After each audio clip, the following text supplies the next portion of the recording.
Hey guys, daskro here again. Guns I Know episode 9, magazine edition. I'm going to talk about different types of gun magazines. Not the magazines that you flip through, but instead the ones you put into guns. That's all of these magazines. I got a lot of varieties of magazines here. I got probably over a dozen different types of magazines here from different types of guns and things like that. Some box, some detachable, some fixed. You don't see the fixed ones though. I'll be showing those a bit later. Some drum magazines, some pistol magazines, some rifle magazines, some single stack, some double stack, you name it. Also be answering your questions as well. So let's get right into this. Well, first let's talk about what a magazine is. A lot of times you hear people in movies or in TV shows or even on the internet will talk about magazines or talk about gun clips. Well, it's first important to differentiate between a magazine versus a clip. And I know people say, well, daskro, clip and magazine, they're the same thing. People use it interchangeably. They mean one thing versus the other. But if you want to get really technical with it, a magazine is simply the place where the bullets go, where they are held in a certain magazine. Magazine can be used in more than one definition. So when we think of a magazine in a ship, it's basically the location where all the ammunition is stored. In this case, in a gun, it's in a little compartment. And within that magazine, you have a spring, a follower, a base plate, a body. But a magazine isn't necessarily always detachable. Sometimes it's fixed. And I'm actually going to give you an example. Here, this is a Mosin Nagant with a fixed magazine. The magazine is fixed in this location here, and I can pop this out, and I pop it out. It will eventually come out a little bit. I have to undo the bolt first. And once I just pop it out like this, it comes out. And so here's the spring, here's the base plate. The magazine is fixed. It means I can't take it out, but I can take out the little part in here. And so I'm going to put it back in place. And if I were to load this, I would load it with, you guys know what I say, a clip. A clip is one of these things. It's simply a piece of metal that holds the bullets into a certain position.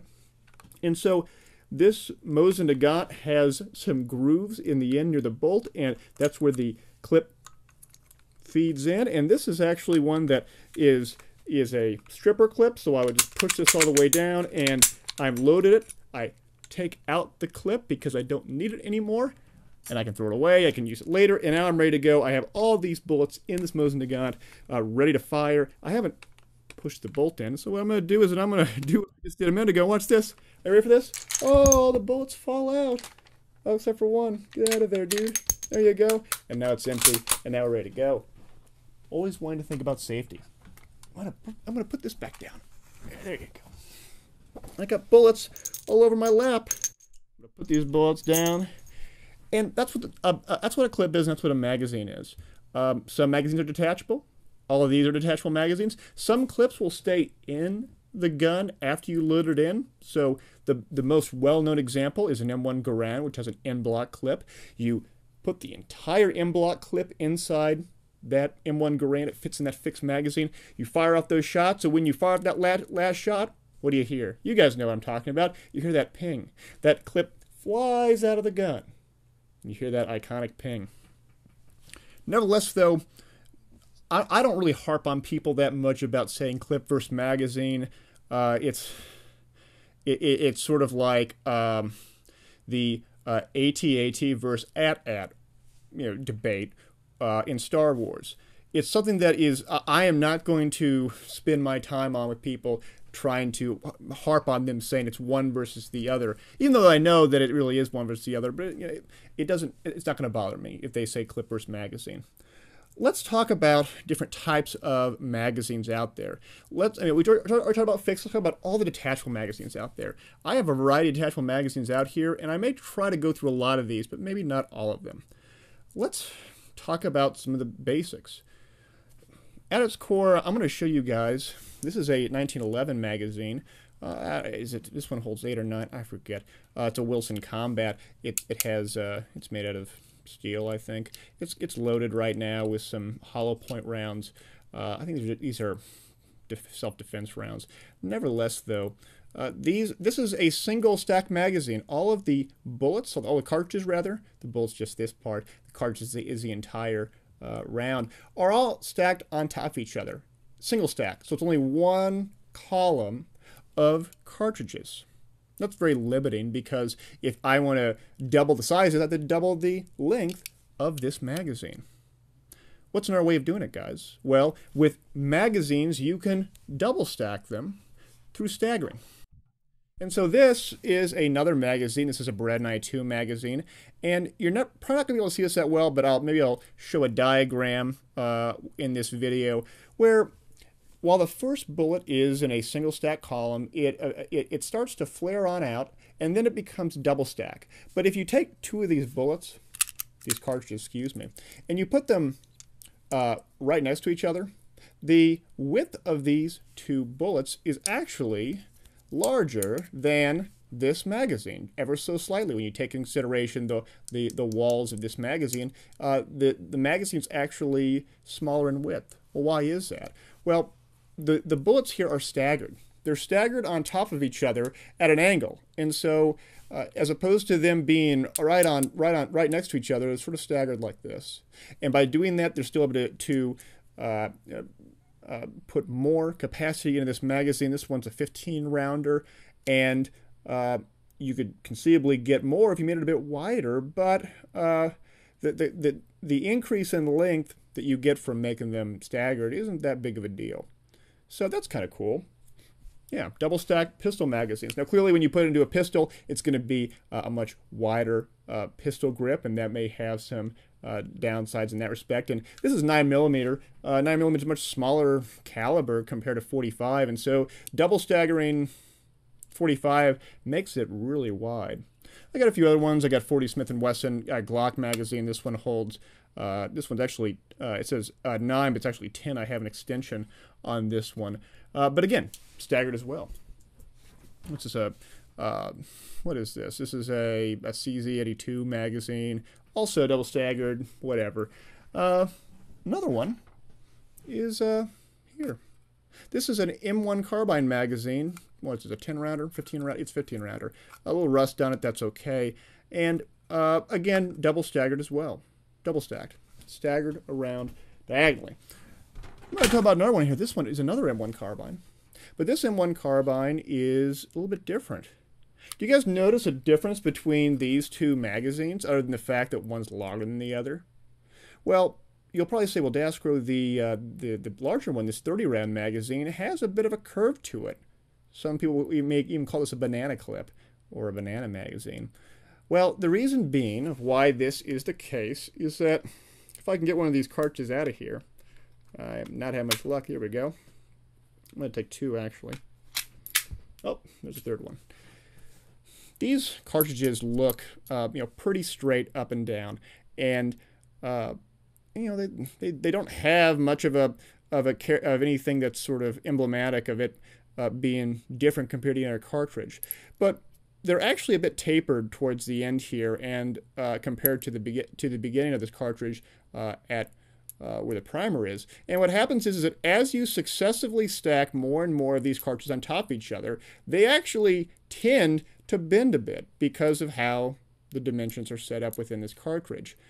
And you'll notice that's why a number of other magazines out here have that kind of characteristic. So let's take an example of, let's take one of the most iconic examples. An AK-47 magazine. Look how bendy it is. And that's because the cartridges are, if you start putting them right next to each other, they're actually going to form a bit of a bend because that's how they're made up. You could try to force it to be straight, but you're actually going to be much more prone to jamming if you were to do that. That's why they're designed this way in that respect. Now, if I were to compare this, let's say, for instance, to the, to a Galil magazine, which is in 5.56 compared to 7.2 by 39, the curve isn't nearly as significant. Why is that? Well, it's because, again, the tapering of the cartridge, 5.56 by 45, when you stack them all on top of each other, or side by side, they are going to form a much more shallow curve compared to the 7.62 by 39. There's a bunch of other examples that are sort of Do I have another good example that's really cool of that? Oh yeah, this one. I'm going to put these two down. I already talked about these. I'm actually going to talk about this one later. What is this? This was a PPS 43 magazine. I'll be actually telling you this. Somebody asked me a question about one of these. Also curved for the same reason. Double stacked magazine, made out of steel. It has these sort of ribs at the end. A lot of the Soviet era magazines had these sort of well-known ribs. I actually have this one's a Yugoslavian magazine, but it has the ribs as well, and as does this is just a regular. I think it's a Romanian. Yes, it's a Romanian AKM magazine. AK-47s and AKMs can all take the same magazine for the most part. Even the Yugoslavians, which have slightly different variants, and they're spot welded here. And this one's seen some wear. That's kind of cool.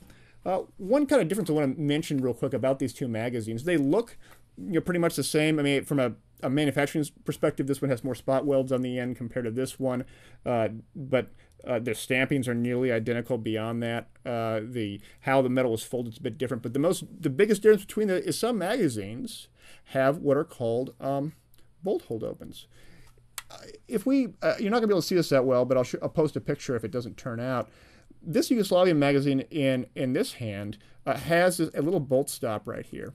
So when the bolt slams into the magazine and it's all out of ammunition, it's actually going to stop in this follower. It keeps the bolt open. There are a number of other guns out there that have this kind of feature, whereas the regular AK-47 AKM magazines don't have that. It was purely a Yugoslavian feature, which really another reason why Yugo guns are kind of interesting to collect and talk about. And so it had this bolt hold open. What other guns have bolt hold opens? Well, the one that always comes to mind for me, first and foremost, is this one, is the AR-15 magazine. Again, this one has an orange follower. And so when the bolt hits this follower, it's going to stop it. And once it stops it, it actually doesn't actually stop the bolt itself. It actually engages a bolt hold open mechanism in the gun itself, whereas the Yugoslavian AK, it just stops the bolt completely. And that can actually lead to some wear into the magazines themselves. This one has some orange paint on it, and it also has one of these really cool end plates. I think this is a Magpul one, where basically you can grab it easier, you can set it on things like that. It's kind of neat. So if you got them in your pouch, you can pull it out, and you got it in your pouch. A lot of newer magazines come like that. And I'll talk about future magazines later. Let's continue on. So AR-15 magazines, some come in aluminum. This is aluminum. The ones I showed with the AKs are steel. Some come in plastic, like these Magpul P-Mags. Some come in cheap plastic, like these Tapco Galil Mags. This one's actually broken because I dropped it, and the little mag catch completely broke off. And so this one's more, I mean, I can't even use it. I mean, unless I want to, maybe use some JB weld and try to make my own poor man's follower to keep it working. It's just not that good of a magazine, and it has less capacity compared to the regular Galil Mags. I got them because they were, kind of cheap, but still not that cheaper compared to the surplus ones. I think I paid $10 for this one, $12 for this one, and the surplus ones are around $20, so a little more expensive. What other ones have followers? FNFAL, this one. Look how this is the FNFAL in 20 rounds. It's completely straight. That's because 308 is a whole lot different than the other ones, and they can actually go out quite a distance. If you've seen the 30 or 40 round FAL mags, they go out way a whole lot. And so this one has a bolt hold open as well. Again, same basic concept the AR-15 uses. It has a mechanism that engages and then holds that bolt open. Again, made out of steel. What other ones have this? I think these do. Yeah, they do. Guys, you see this? These are the SIG magazines, and some magazines actually have this kind of really cool feature. This feature where they have these little nipples and these little pockets, and you can put these in and snap them together, and now you can have, in this case, 1, 2, 3, 4, 5, 6 times 3 is 180 rounds. Yeah, I don't know how practical it would be given how heavy it would be, and how it would just be jerking around as you're moving back and forth. These ones hold 30 rounds, a lot of cartridges. These are made out of plastic. They're okay. I think these are made in the U.S. I don't know. I think these are new production. What are they? No, actually they're not U.S. made. They're they say Diemann Ach. I'm guessing it's German, but whatever. Let's continue. I think those are the ones that have followers or bolt hold opens to them. What other ones do I have? Some are actually made of aluminum, like I mentioned. Some are steel. These are two different HK91 and G3 magazines. One made of steel, one made of aluminum. Steel's a lot heavier, but a little more resilient. The aluminum, they're super cheap. They're like $2 a piece, or have been, or in the sub-$2 range for years. Steel's a little more expensive, but I have just boatloads of these. And this is not my total amount of magazines that I have. I have, I have lost count. I probably have a few hundred at minimum, because when I buy them, I buy a lot of them. And so, whatever. G3 magazines, who cares? Galil mags, already talked about these. This one's made out of what is it made out of? They're made of some kind of polymer. They have a name for it, but I am forgetting what it's called. It's not bakelite. The backlight ones are the ones over there. Orlite. These are Orlite magazines. But is it Orlite because it's the kind of plastic, or is it Orlite the company? I think it's Orlite the company, why they call it Orlite. But they're really, they're strong, and they hold 35 rounds, and that's neat. Some magazines look like regular magazines, so like this is an AR-15 magazine. This is looks like an AR-15 magazine, but it's actually an AR-15 magazine for a 22 LR round conversion. And so the 22 round magazines don't have the exact profile as the AR-15 magazines. They're a little bit different, but they are rimfire, so they are staggered quite a bit more in that respect. But I forget how many this holds, like 15, 20, 25. I don't remember. Moving on. Galil magazine 50 rounder. Look how wonky that is. This is so impractical, because if you put it in the gun, that's cool. But even when you have a bipod with a Galil ARM, you have to be in a position where you're essentially not proned out. You have to have it on like a concrete block or something like that, because when you try to bring the gun up, you won't be able to bring it in sight, because the magazine hits the ground. And you basically are pointed towards the dirt when this thing is set up. So, really big one. This one says 79 on it. Maybe it's from 1979. I don't know. Usually these do have some kind of date on them, but this one doesn't. I don't know what the deal is behind that one. And I'm getting all dirty because this one's all rusted up. Oh yeah, the AK-74 magazines. These came in a lot of things, including bakelite. So you have the bakelite AK-74 mag. I think these are East German. We have the Izmash Plum. These are my favorite ones. They're just this deep purple, and they look so cool. The brown ones, Bulgarian, the Circle 21. They also came in black. They came in a bunch of colors. And the newer AK-74 magazines, which I don't own any, I'm going to talk about those in a bit, because that's another type of magazine out there. Sega magazines, Sega 12. Some, are just regular polymer. Some are polymer, and these are actually made in the U.S. by AGP Arms. That's right, in Arizona. Sometimes they're clear, and so if I got one of these. I can actually load this one more, and so you can actually see how many cartridges you have left in the gun, because it's translucent. That's kind of cool. Finally, let's talk about, I'm going to leave this for later. Let's talk about the drum mags. Drum mags operate completely different compared to box mags. Box mags are staggered up. They have one spring and pushes on up. This is a Bulgarian AKM drum magazine, 75 rounds. I'm going to open this one up. It's already loaded. I'm going to try to show this without dropping everything. Okay, so there's all the cartridges. They are in a spindle, and as the cartridges go through, it spins around in a circle, and as they spin around one by one, each of these cartridges are loaded into this little mag well, and then they go off, and that's the end of it. It spins all the way down until you run out. And likewise, if you load it halfway, you have to sort of load it in a certain order, and so you load it, basically from the outermost extreme inward, and then you have to spring load it, because the spring is under high amounts of tension, and if it's not well wound up, it actually won't work that well. It'll actually stop a lot. Let's close this one up for right now. There you go. And then I have this one's cool. I have a AR-15 beta magazine. This one is actually not a beta, or not a magazine made by the company that makes beta magazines. This is a South Korean knockoff, but it works just as well. 100 rounds, same principle as the AK drum. You have to have these spindles that are all wound up, and as the The cartridges go off. They get fed one by one into this magazine body, and then they come on out. This one requires a lot of graphite to put in to sort of lubricate the system, and so that happens. It's not a big deal, but it's just sort of part of it. What are some other magazines that I didn't mention that are out there? Well, one of them is variants of the box magazine. You have the Coffin Magazines or the quad stack magazines.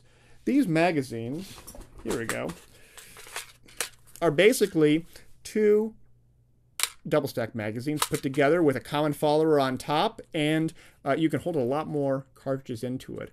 There's a few U.S. companies like U.S. Palm that are making 7.62 by 39 magazines. Surefire's making them in 5.56. They're a lot thicker, but they can hold a lot more rounds. And so I think Surefire's making 60 and 100 round models. U.S. Palm's making 45 round and 60 round models. And then the Russians, Izmash, makes 60 round models of the 5.45, and they just look real super thick. They're not the first companies to come up with this stuff. Coffin mags have been around for a long, long time.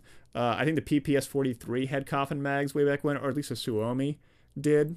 A lot of the straight blowback open bolt submachine guns used them. Anyway, what are other ones? Here's one that's kind of cool. This one is this is what is a sub $100 gun with a $1,000 scope. This is a J.C. Higgins 22 LR long rifle, or 22. That's the redundant 22 LR semi-automatic rifle with a tube magazine. The cartridges are just lined right in front of each other, and they're fed in a tube, and it's spring loaded, so it's a spring that pushes them forward. I bought this at a gun auction for like $80. You could have bought this in the Sears Roebuck catalog circa 1955 or something like that. That's what, I mean, it actually says, J.C. Higgins Model 30, Sears Roebuck and Company. And then I decided, because, hey, I can do whatever I want with my guns, I went ahead and drilled and tapped a goofy scope mat on here so I can put stupid optics on it and look goofy as hell when I'm at the range. It does work, though, and it's zeroed in. It does work actually pretty well. This gun is a pain in the ass to disassemble, though. The trigger assembly is a little bit more complicated than I like, but it's got I don't know, it's got a little sling that's integrated into it. Whatever. Let's put this away. All right. Future of magazines. We're talking about a few of the companies that are making new magazines out there. A few of the magazines that I haven't talked about. You have pan magazines or rotary magazines. Those are the magazines that, when you look at the American 180 or the pizza gun from Battlefield 942, I forget what the name of it's called. It's a pan. It basically looks like a big pizza pan, and it has 7.2 by 54 rounds, and they rotate around as you fire the gun. It's kind of goofy. You have helical magazines like the one in the PP-19 or the Calico pistols or rifles rather. The Calico, that sounds about right. No, is that a rifle or is that a cat? I don't know. Doesn't matter. Future magazines. You got polymer magazines like the P-Mags. This one doesn't have windows in it. The other ones do have windows in it. Newer magazines out there are starting to have mag counters built into it, mechanical mag counters. So as you fire, it says 20, 19, 18, 17, 16, whatever. That's kind of cool as well. What else is there? That's about. I mean, polymer is really the kind of the big deal right now. Although the U.S. Marine Corps recently did a recall on all their PMags. I don't know what that's about, but that kind of caught my eye. What else is there? Okay, high capacity gun laws. In the United States, there have been laws in the past on a federal level during the assault weapons ban for banning high capacity magazines. So you could only buy used magazines. You couldn't buy new production magazines. And I actually, there's one of the gun shops I go to was known for taking PPSH magazines, which are these old school 7.62 by 25 Tokarev guns for these sort of burp guns that you had in World War II that the Soviets used, and they'd convert them to MP5 magazines. MP5 drum magazines were really rare in the 90s, and so they'd convert them and sell them for a real good amount of money, and they did really well from the sales. And people liked them. They worked. They had a little proprietary method to make them so it wouldn't jam, and so that was kind of cool. Anyway, though, what else is there? That's basically. I mean, there's high cap gun laws, gun laws. I don't think they're smart. If you are proficient with a gun, you can easily reload very quickly, and that. So I don't subscribe to this idea that there's that banning 100-round magazines is actually going to do much of a difference on there. And I got a whole bunch of them, so maybe I'm a bit biased in that respect. And hopefully there's no more Soviets banned, so I don't have to worry about this. Anyway, though, I think that's the end of the magazine topic for right now. Let's talk about your questions. First question from Super Vista Print says, "Hey Daskro, what do you think of the M9 M1911 issue? Which one is better, the military as a military pistol? In your opinion, of course, I really don't like the M9 because it feels weak in the way it feels in my hand. Can't really explain, but the 1911 just feels better. My favorite handgun is a Sig Sauer X6, best gun worldwide for me at least. Have a good day." Better gun in terms of military. I can't speak to that. They both have their value. The U.S. Marine Corps recently switched to the 1911 from the M9. The U.S. Army as a whole went from the M1911 to the M9. So I don't know. There are probably much greater issues from a military perspective beyond pistols and what they want out of them, be it in terms of logistics or be it in terms of commonality, whatever. I can't speak to that. But good question nonetheless, though, so I'm sorry that's not a good answer, but whatever. Next one, Honda's Best 3 asks, "Do you know anywhere I can get 7.6 by C7, which is 300 Winchester mag surplus? I know they use it in the M24A1. Well, you're not going to be able to find it because there wasn't much made of it. And really, actually, Splattermark says no surplus out there from what I've seen. It seems the most match-grade military sniper ammunition is produced or procured in smaller batches and usually doesn't sit around long enough to be cycled out of service as surplus. The stuff that ends up as surplus is usually general-purpose rounds like SS-109, which is 5.56 by 45, and that's ordered in the millions at a time." So good. Splattermark did a much better job describing it than I ever did, so kudos to him on that. The next question by Sano96132 asks, "Daskro, can you explain more about barrel twists? I hear about this all the time, but I never understood it. Barrel twists determine how the bullet itself is going to be stabilized as it comes out of the barrel. In fact, actually, Splattermark again coming in with a great answer, says twist rates tell you how many inches it takes for a rifling in the barrel to make a complete twist. That this twist is imparted on the bullet to stabilize it in flight. With a 1:7 twist, for example, a bullet will make a complete rotation every 7 inches of the travel. This is important for accuracy. For example, in 5.56 longer bullets like 77 grain need shorter twist rates like 1 to 8, so they stay straight on their lengthwise axis while in flight. Excuse me. Shorter lighter bullets need a longer twist like 1 to 9 or 1 to 12. Splattermark again, great answer. Spoiler alert, Splattermark's actually a friend of mine that I shoot with on occasion, and he's incredibly knowledgeable about guns, probably more than I am. And so it's always cool to have friends coming in and answering questions for you that they can better answer. The next question is from Cranky Smurf. "As a Canadian, I'm surprised how difficult it is to get surplus ammo in the United States. A case of 7.6 by 39 corrosive, which is roughly 1,440 rounds, goes for about $280. Well, here's the thing. The thing is that Canada is not subject to that voluntary arms restraint that I talked about in previous episodes, and as such, they can get Russian ammo for a whole lot cheaper because they can buy Russian ammo and we can't. For perspective, think about all of the 7.62 by 39 surplus ammo out there and put it all into a pie. You gotta not literally put it into a pie, but think of it as a pie. About 75 to 80% of that pie is going to be Russian surplus. All the rest, the 20%, is going to be what the U.S. can buy, essentially. Well, actually, that probably isn't true. Probably another 15% is Chinese, maybe 10%, and then the other 10% is basically everything else. And the U.S. can get everything else, or at least try to buy from everything else, but Russia has by far the largest inventory of surplus ammunition, and we can't buy any of it. And so that's why it's a lot harder to get, it's easier for Canadians to get ammunition for a whole lot cheaper that's surplus than the United States from Russia. But think about it this way, 545 by 39 came in from Ukraine and Romania and Bulgaria, and it got down to sub 10 cents a round, or nearly 10 cents a round at one point. And this is just what was available at these countries. And it flooded the market, and there was so much of it that the price went down because the demand wasn't that high.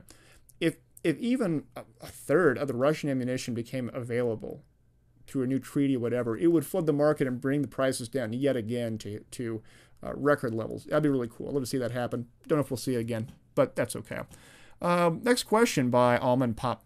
He says, is that Polish PPS that's been imported as a pistol? If it is, how hard is it to undo the spot weld in the stock? Well, I have it right here. It comes in like this. It's spot welded. I forget where it's spot welded. I want to say that it's spot welded in an inconspicuous spot, like perhaps inside the receiver or around the receiver, so it's not easy. Take in mind, though, that when it comes in, it does not have the assembly to actually operate the stock. So the spring and push pin is not in there, and so you wouldn't be able to do this, lock it back in. You can procure these parts very inexpensively, so don't worry about that. But it's a really easy spot weld that you have to remove, super easy. It's not a big deal. And a lot of gun companies out there that are doing these conversions, they're charging like $50-100 for it because it's so cheap. I mean, really, most of that's going just to the parts because the labor is so easy. Next question. I am known as Big T. Is that Big T? Yeah. How long can this ammunition that you have stay fresh, for lack of a better word? How long is the shelf life? Well, I can't speak to every type of ammunition out there, but there's ammunition as old as 50, 60 years old that's routinely being sold as surplus and shot. The Polish ammunition that I had is almost 60 years old, and as long as it's kept in a cool, dry place, it can last for a long time, just like everything else. I mean, there's a story that the newer generation Igla man pads basically can last about 2 years out in the field, but then they go dead. But if you keep them in a temperature-controlled, humidity-controlled, in the original box, in the original packaging, they can last 20 years plus. It all depends on the conditions you're putting it in. And what are the biggest conditions that matter? It's temperature, and it's humidity, and then to a lesser extent, it's vibrations and things like that. And so as long as you keep them in a good place, it's good. And I keep mine in a good place, so they'll last for a long, long time. Next question by Anonymous Squadcast. He says, question for next episode. What do you think about Top Shot? Do you think it's a fair competition? I mean, it's a dramatic reality game show of sorts that has a gun twist to it. I don't think it's a fair competition because if you ever watch any of my Battlefield videos, I'm all about competition, but competition for me at its core is not about taking people with a variety of skill sets and throwing them into a new or unknown activity that they can't become proficient in, and then seeing who's better and then declaring a winner based off that. In real life, in actual competitions, it's about people who it's not just about your raw talent. It's about how much time and effort and dedication you can to become proficient in a given activity is doing. Lance Armstrong, for instance, actually, he's probably not a good example. Let's say, I don't know. Who's another good athlete? Michael Jordan. That's an easy one. That's not as controversial. Michael Jordan is really good at basketball, but if you suddenly, made him play, badminton or some other sport he's not accustomed with, he may not do that well compared to someone who plays tennis a lot, because tennis is more similar to badminton than it is to basketball.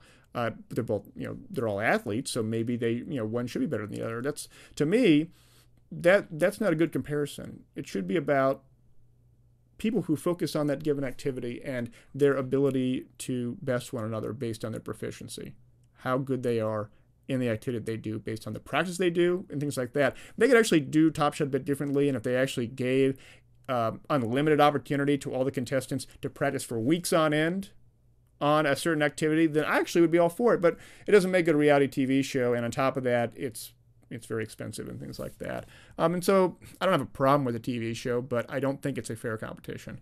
Next question by Quantum CEM. Hey, Daskro, how are you choosing the guns you feature on your channel? Availability, price, personal interest, popularity in game or in real life? Well, to be honest, guys, it's really about accessibility. So if I have a gun that I have access to and it's in one of the games that I play, I'm going to do a comparison on it. And so if I had access to a Gatling gun, to a General Electric chain gun in 5.56 or 7.62, I'd be doing that, and I'd be doing comparisons with the with the Havoc helicopter in Battlefield 3. That would be awesome. But I don't have access to one, so I'm not doing it. And I'm trying to get access to more things. I have a pretty decent network of guys that I'm friends with that have a lot of this stuff, and it's just a matter of scheduling and getting them out there and things like that. And so like the full auto AK or Polish Tannel is an example of that. Moving on to the next question, last question.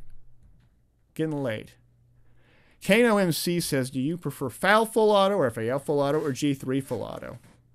Well, I'll be honest with you. I've shot the FAL full auto a few times. I've shot G3 full autos once. 308 in a battle rifle full auto is really difficult to control. And I don't think either experience I had on it is a good representation of what, for me, enough for me to form an opinion on which one do I prefer full auto. It's almost like you really have to you have to put a lot of rounds through something before you really get a feel for what you like and don't like. I had shot my CZ82 for a few times and thought it was great, and then after 1,000, 2,000 rounds, I still thought it was okay, but then I shot other pistols that didn't have nearly as harsh a recoil and had a lot better triggers, and it blew my mind. You really have to have that. You really have to be able to have at least a concrete opinion on one of them before you can start comparing. And I think that given even though their recoil systems and their gas systems, or not gas systems, their operating systems rather, are way different, they both weigh about the same. They both kick like crazy because they're both in 308. I can't speak to it. If I were to own one, I know a G3 full auto, because at least then you can have a lot more options. You can, if you have a registered auto seer or registered lower, whatever it may be, you can put it in G3 or an HK93 or an MP5 or an HK51 or HK53. That would be kind of cool. Or HK21 even. Man, that would be sweet. Again, lots of money I don't have. Maybe one day. Anyway, though, those are your questions for right now, and I think we're going to wrap this one up. Send in your questions. If you have any questions, you can just leave it in the comments below. And that's about it. Thanks for tuning in. I'll see you guys later.